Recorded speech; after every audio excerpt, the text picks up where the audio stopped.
So, hello everyone. So, we are in a point now where we can start simulating simple networks. We have covered the basic overview of computer networks. We have discussed the physical layer at some level of detail, and we have covered the data link layer and the MAC sublayer within it. So, it's time for us to start simulating some simple computer networks.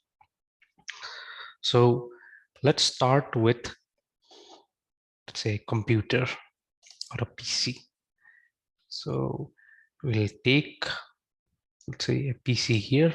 Let me zoom in. And let's take a laptop. So there are two of them, one PC, one laptop. And let's first see how we can connect them. So here, if you see, when you open the PC, there is a GUI where different things are noted. There is a button also here where you can click to shut down and or shut off the PC. It's automatically switched on at the moment, so we don't need to do anything. But you can take a look at the different options available here. Okay, more specifically, we'll need to look at this. So if you look at interface, there are two options: fast Ethernet and Bluetooth. Similarly, if we go here to laptop, you'll see there are two options: fast Ethernet and Bluetooth. And then there are different applications that are available both in the laptop and in the PC. We'll use one of these applications to demonstrate the transfer of data from one PC or one computer to another. So, but before doing that, what we need to do is we need to configure their IP addresses. So if you see here, so let's click here. This device has a MAC address. Its network interface card has a built-in address, burned-in address, hardware address that you call. Similarly, this laptop also has. But so theoretically, it should be possible to transfer data just between these two computers, just using the MAC address. You don't need multiple addresses. Two unique addresses are enough. But practically, that does not happen. Practically, you need an IP address in the network layer, which we'll study after on in our coming lectures. So we need to configure IP address. Why we need to do it, I will explain later on. But let's first go ahead and complete this assignment. Okay, so let's give it an IP address. This is our PC.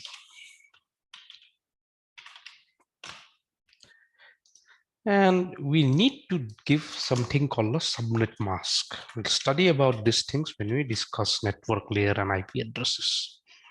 But for this, for this particular case, or in this scenario, just assume, just take it for granted that this is your network, this is your IP address of this PC, and it has a subnet mask.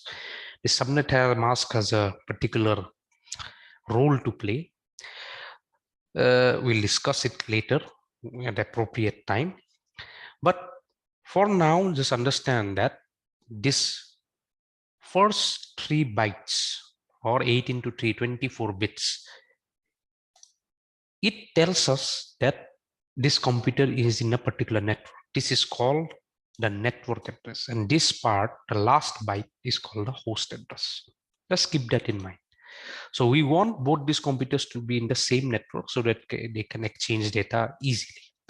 When people are in different, or when computers are in different networks, we need routers and switches and many other things to finally reach the destination from one point to another. For this simple case, we'll assume they are in the same network and we'll see how data is transferred. So you have configured it like that. Okay. So let's see, just over this, you see, fast Ethernet link is currently down. Why we have not connected anything, but we have configured an IP address. And the MAC address of the PC is also given. You can see it. Now let's see, fast Ethernet link is down. We have not connected anything. No IP address has been set and MAC address has been assigned. It also has its own MAC address. Every device has its own MAC address. Now, okay, let's connect it. Okay, let's connect. Let's configure in 2. So its host number is, let's keep it as 2. It is in the same network, but its host ID is 2, different from the PC. So when we do that, you can see now IP address has been configured. First 24 bits or 3 bytes is network address. Anyhow, now let's connect it. So there is an option in Packet Tracer where they automatically choose the correct wiring. You can play with all this, but let's go to the easy option. So the first Ethernet link in both PCs are now up. Both the PC and the laptop, both the computers are now up. So you see the link is up, and this link is also up. So now let's do one thing. Let's try to see what happens when for the first time one of them sends some data to the others. So to illustrate, we'll use a simple process which we call as a ping process. It's for example, HTTP hypertext transfer protocol is an application which allows us to browse the internet. Similarly, ping is, let's say, an application. So we'll use the ping to generate simple data packets, and we'll transmit it from the PC to the laptop or vice versa. So let's do this. So what we'll do is, for this case, we will go to simulation mode because it will be better if I do it like this. So step by step, we'll see one step at a time what is happening. So we'll open this, go to desktop. There are so many applications available here. You have a web browser, you have a text editor, then just like a computer, many applications are available. Then what else do you have? There is email is there. So different things are there. So let's go to the command prompt and we'll try and do something called ping. We'll do ping, and we will do what? We'll do from this PC to this laptop. We'll do PC 10.1.1.2.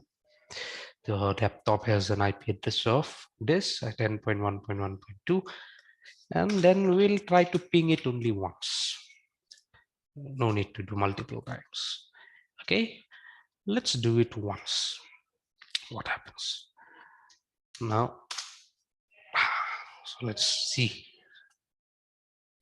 So what happens is, as soon as we'll move this, we can see in a better way what are the types, things like that. So we have this, we are pinging. The first step, what it did, it wants to send the output packet. And what happened is, the ping process starts the ping request. It wants to ping this laptop.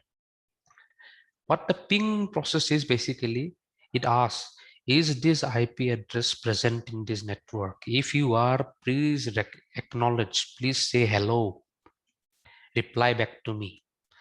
So it's a simple process. It allows us to know that if a particular IP address, if a device having a particular IP address is alive in the network, is communicating in the network. So there is a, let's see the packet. See, this PDU means protocol data unit. There is a data being generated. It does not matter, some very small data is generated. Then in the transport layer, there is something called ICMP. So it's called Internet Control Message Protocol. When the ping process is generated, they use this ICMP protocol in the transport layer. Then it comes to the IP layer or the network layer. So here, these are segments. Segments are made into packets. Now in this IP layer, they use Internet Protocol. The source Internet Protocol is obviously known. The destination is this. But now what we need the data link layer frame. We need to make the data link layer frame. But what happened is, it realized it cannot make the data link layer frame, because in the data link layer, when you make the Ethernet frame, you need a destination address, and that destination address is the MAC address. So because this PC does not know the MAC address of this laptop, it cannot make that. So immediately it buffers this process, buffers this ICMP or ping process, okay, and it generates an ARP process. This ARP means address resolution protocol. This is used to find out which IP address and which MAC address it corresponds to. A particular IP address of a laptop which has a particular MAC address, it tries to link those two together, find those two together, and it tabulates it. It keeps a table of it, which is called the ARP table, address resolution protocol table, or however you want to call it. It's a mapping of IP address with a MAC address. So it generates an ARP process here. Let's see the output. So some data is there, whatever, it does not matter. So it generates it, ICMP process it discards for the moment, keeps it in buffer. Instead, it generates this transport layer ARP process. Sorry, IP layer instead of sorry, not IP layer. We should call this network layer. In the network layer, it instead goes to this ARP protocol, and then it gives it source IP, target IP. Then in the Ethernet layer, what it does, because it does not know what is the destination address, destination MAC address, it puts all F. That means all one is in hexadecimal. It becomes all one. So this is called as the broadcast address, if you remember from our lectures. So what it says is, I will broadcast this. Okay, broadcast this message. This ARP message I will broadcast. And when the destination receives it, it should reply back with its MAC address. That's the idea, goal. So it sends it like this. It also sends its source address. And then there is this type field. What does this type field do? This type field lets you know what is the upper layer protocol. So this 806, 0806 means ARP. In case of ICMP, if you see, okay, in ICMP, we could not generate the Ethernet packet itself, so no issue, no point considering that. But this 806 means it's an ARP protocol being used in the network layer. If it was an IP, you would see a different value. But let's now go forward with the discussion. We'll come to all this later. So let's now move forward. Okay, we have seen all that. So it sends the ARP. Fine. So it sends the ARP, it receives it. Okay, here it receives what is the inbound, exactly what was sent. What is the outbound? See, it came to know that somebody, this guy, having this IP address, it sent the packet. So it automatically know in this link, this person has an IP address of this and a MAC address of this.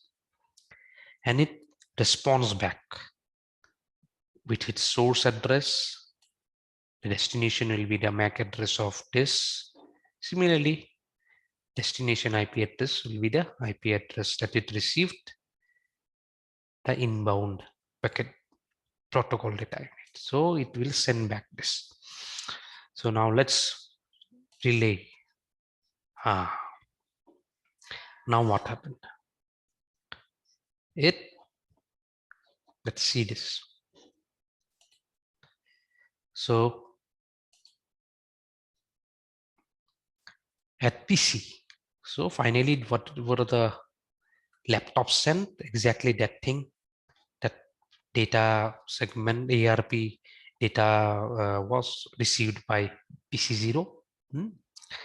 And then what happened is PC0 now has created an ICMP packet. Let's see the ICMP packet. This will be outbound. This will be sent to the laptop.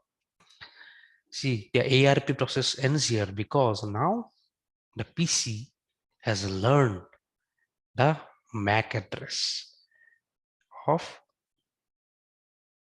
the laptop, which is having a particular IP address, 10.1.1.2 in this case.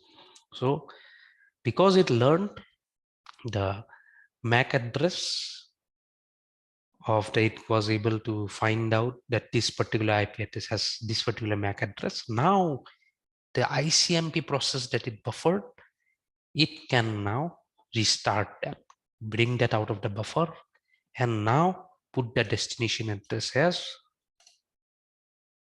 this laptop's destination address. See. So now let's see what happens. It's received. What the goal is now, the laptop will say, yes, I am alive. Yes, it also sends an ICMP back saying, yes, I am alive. So that's the end. So let's now see, let's reset this simulation and then restart everything. There's a reason I want to restart. Let's restart everything. So we're going to delete the information that this laptop and this PC has gained in the process. I want to show you something, let's say, interesting. I hope you find it interesting. In this terminal or command prompt, this is PC0. Let's type ARP-A. You see, no ARP entry is found. Fine, great. We did not find ARP entries. That means this PC does not know any MAC address and IP address configuration of any other PCs. Let's go to this ARP. Same thing, nothing has been this one.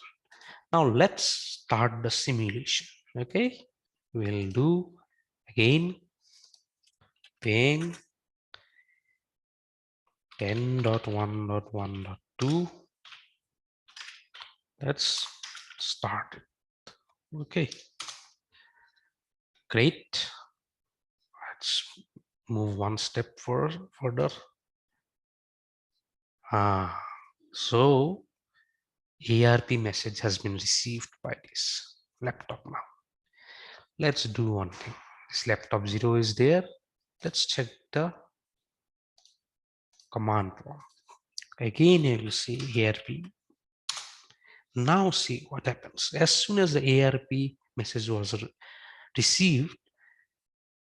Now the laptop 0 understood that there is a PC connected to me with an IP address 10.1.1.1 and its physical address is this. How did it come to know? From the ARP message, we have seen that it provides, when this ARP message is sent, it has its own source address, source IP address, source MAC address, and that is how it was able to link that. Okay, so this is how this ARP table it was able to create. So next time there will be no issue.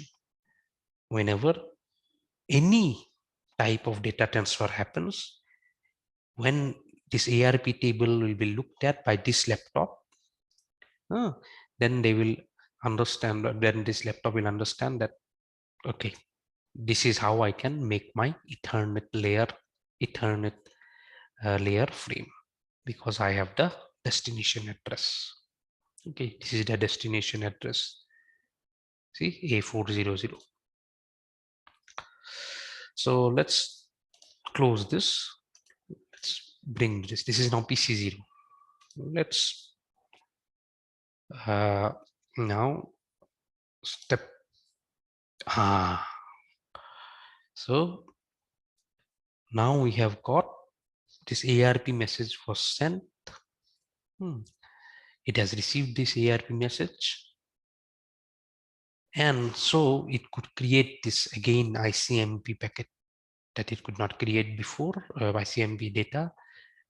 Now it could create again. And let's go. And this ends. Now here, as soon as it got its ARP, it was able to, let's check this ping process is ended. Let's check its ARP table. See, when this ARP message was received by this PC from this laptop, the reply that it received, it was able to create this table saying that this PC with 10.1.1.2 and this MAC address is connected to my fast Ethernet link. As soon as that happened, that ICMP packet or any process, if you had started, I am just showing this ping message. It could have been email, it could have been file transfer, anything. It would be able to now restart or resume that process and successfully transfer data. So this is a simple illustration of how data transfer happens and how the devices in a very simple network learn their MAC addresses and IP addresses, and the links between them means the table, the ARP table, address resolution protocol table, so that they can transfer data. So now we'll talk about something a little bit more interesting. Let's say a computer connected to a server.